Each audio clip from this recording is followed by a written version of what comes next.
말씀은 요한복음 5장 1절에서 14절까지 말씀입니다. 말씀을 봉독해 드리겠습니다. 내가 보매 보좌에 앉으신 이의 오른손에 두루마리가 있으니 안팎으로 썼고 7인으로 봉하였더라. 또 보매 힘 있는 천사가 큰 음성으로 외치기를 누가 그 두루마리를 펴며 그 인을 떼기에 합당하냐 하나 하늘 위에나 땅 위에나 땅 아래에 능히 그 두루마리를 펴거나 보거나 할 자가 없더라. 그 두루마리를 펴거나 보거나 하기에 합당한 자가 보이지 아니하기로 내가 크게 울었더니 장로 중에 한 사람이 내게 말하되 울지 말라. 유대 지파의 사자 다윗의 뿌리가 이겼으니 그 두루마리와 그 7인을 떼시리라 하더라. 내가 또 보니 보좌와 내 생물과 장로들 사이에 한 어린 양이 서 있는데 일찍이 죽임을 당한 것 같더라.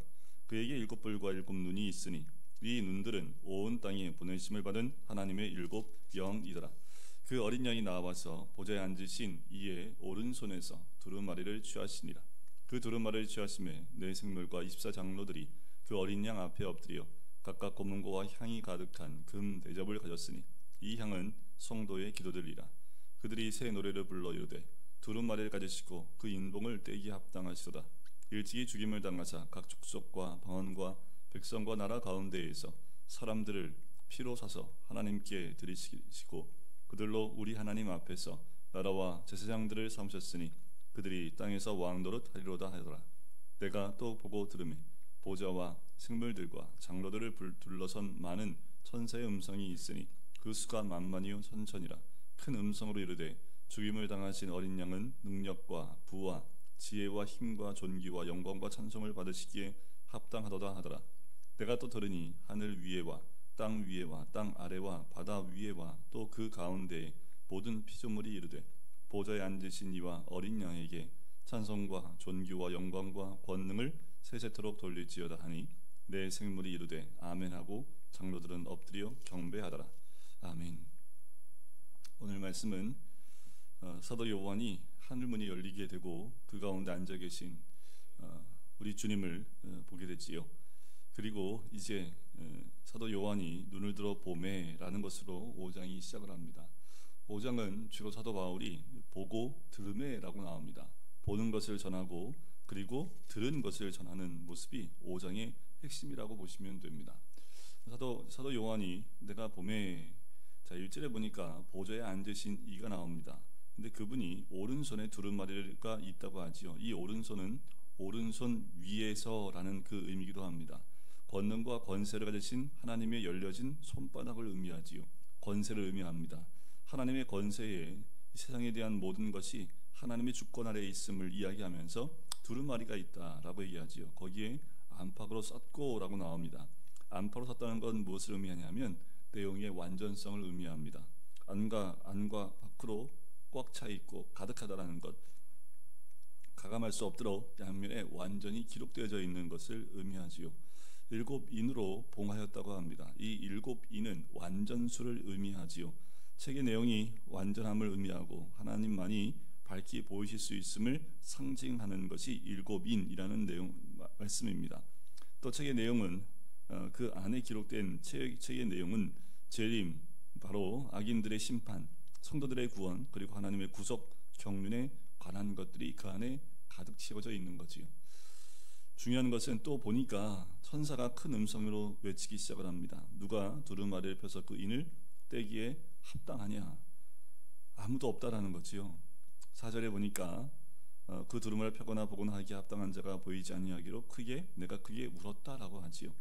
울었더니라는 말은 미완료 능동 시제입니다. 계속 울고 있음을 이야기합니다. 심판에 대한 하나님의 구원 계획을 알 수 없기 때문에 그것 때문에 애고가 하고 있는 거지요. 여러분, 우리가 무엇 때문에 울어야 하는지가 나오지요.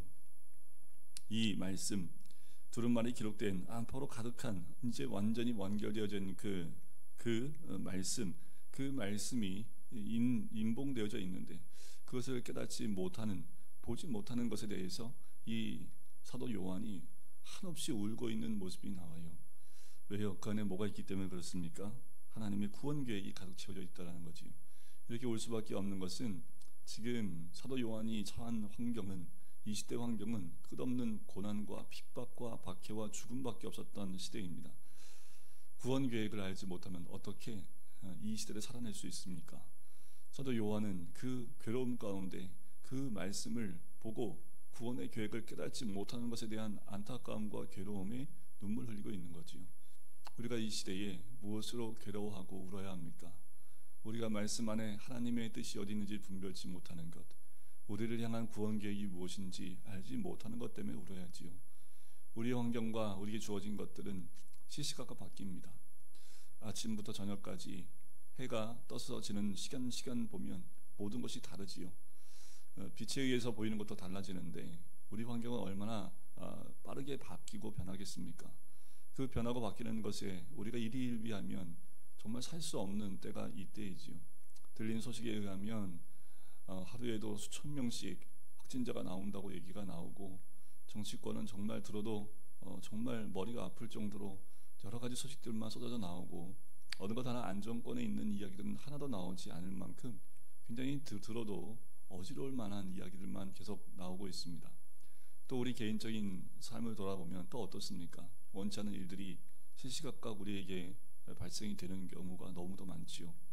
이 모든 것들을 어떻게 우리가 보고 해석하느냐가 참 중요한데, 말씀으로 그 모든 일들이 해석되지 않으면 이 시대에 우리가 어떻게 살아갈 될지에 대한 정확한 방향과 또 어떻게 해야 될지에 대한 정확한 우리의 삶의 방향을 깨달지 못하게 되는 거지.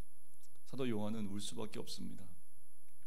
말씀이 있어야 되는데, 하나님의 구원의 계획이 기록되어져 있는 두루마리의 말씀을 봐야 하는데 그것을 볼 수가 없고 깨달을 수가 없는 거지요. 그래, 우리도 울어야 될 이유가 여기에 있습니다. 지금 이 시대를 향한 하나님의 구원 계획이 어디쯤 왔고 또 어떻게 이루어져가고 있는지를 깨닫지 못하는 것에 우리 마음에 괴로움이 있어야 되고 또 슬픔이 있어야 되는 거지요. 우리 개인을 향한 하나님의 구원 계획도 마찬가지입니다. 이것을 모르고 있으면 우리의 마음을 세상에 빼앗기기 쉽고 또 사람에 의해서 내 마음을 빼앗기기가 쉽다라는 거지요. 눈을 들어야 되지요. 사도 요한이 내가 보매, 또 2절에도 또 보매, 6절에도 내가 또 보니 라고 하지요. 우리는 계속 봐야 합니다. 눈을 들어서 그 두루마리를 봐야 되고 계속 또 보고 또 봐야지 그 두루마리가 열릴 수 있는 기회가 있는 거지요. 자, 어떻게 열립니까? 6절에 보니까, 자, 거기에 보니 또 보니까 한 어린 양이 서 있습니다. 그 어린 양은 어떻게 해요? 7뿔과 7눈이 있으니 이 눈들은 온 땅에 보내심 받은 하나님의 7영이라 라고 나오지요. 어린 양이 있습니다. 이 어린 양, 원어에 보면 갓난 어린 양으로 나와요. 그 어린 양이 서 있는데 7뿔이라는 것은 부활하고 승천하신 그리스도의 완전 무결하신 권세와 능력을 이야기합니다. 눈은 무엇을 의미합니까? 지혜와 통찰력을 상징하는 것이 눈이지요. 그 어린 양이 나와서 오른손에서 두루마리를 취하시지요. 그리고 그 두루마리를 취하심에 8절에 보니까 이 네 생물과 24 장로들이 그 어린 양 앞에 엎드려 각각 검은 고와 향이 가득한 금대접을 가졌는데 이 향은 성도의 기도들이라는 거지요. 자, 어린 양에게 우리의 성도들의 기도가 올려지게 되는 거지요. 우리가 기도해야 될 이유가 여기 있습니다. 핍박과 박해 가운데 죽음 앞에 있는 많은 성도들의 기도가 또 어린 양 앞에 올려지게 되는 거지요. 그 어린 양 앞에서 찬양하는 새 노래를 부르기 시작을 하지요. 그것이 9절과 10절입니다. 또 11절에 보니까 내가 또 보고 들으매 라고 하지요. 천사의 음성이 있습니다. 그 큰 음성이 12절에 죽임을 당하신 어린 양은 능력과 부와 지혜와 힘과 존귀와 영광과 찬송을 받으시기에 합당하도다. 그 구원의 계획을 알리시고 완성하신 그 어린 양이 받으실 찬양이지요. 바로 능력과 부와 지혜와 힘과 존귀와 영광과 찬송을 받으시기에 합당하다. 우리가 외쳐야 될, 우리가 불러야 될 찬양이 바로 이와 같습니다.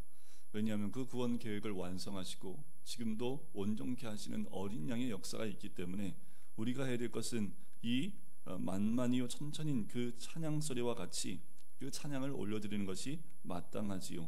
또 13절에 내가 또 들으니 또 피조물이 이르되 보좌에 앉으신 이와 어린 양에게 찬송과 존귀와 영광과 권능을 세세토록 돌릴지어다 하면서 영광을 올려드리지요.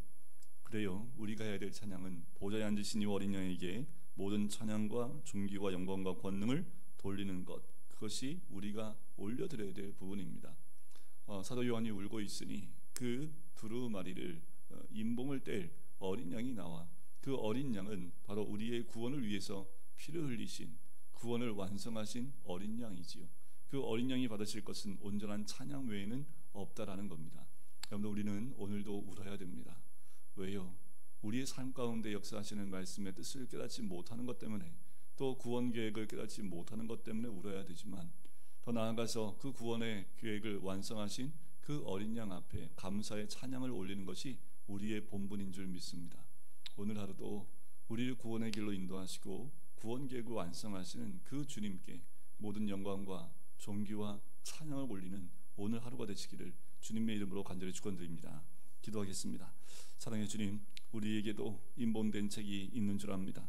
우리 각 개인을 구원할 구원의 계획이 기록되어 있는 그 인본된 책, 아버지 하나님 깨닫지 못하면 아버지 하나님 우리에게 주어진 그 어떤 책이 있다 할지라도 아버지 하나님 우리가 알 수 있는 것 아무것도 없음을 고백합니다. 아버지의 사도 요한처럼 울 때에 하나님 어린 양을 통하여 깨닫게 하시는 하나님의 크신 은혜를 누릴 수 있기를 간절히 소원하오며, 오늘 하루도 어린 양을 향한 찬양과 영광을 올려드리며 오늘도 그분의 이름을 높일 수 있는 우리가 될 수 있도록 축복하여 주시옵소서. 감사드리며 예수 그리스도의 이름으로 기도드립니다. 아멘.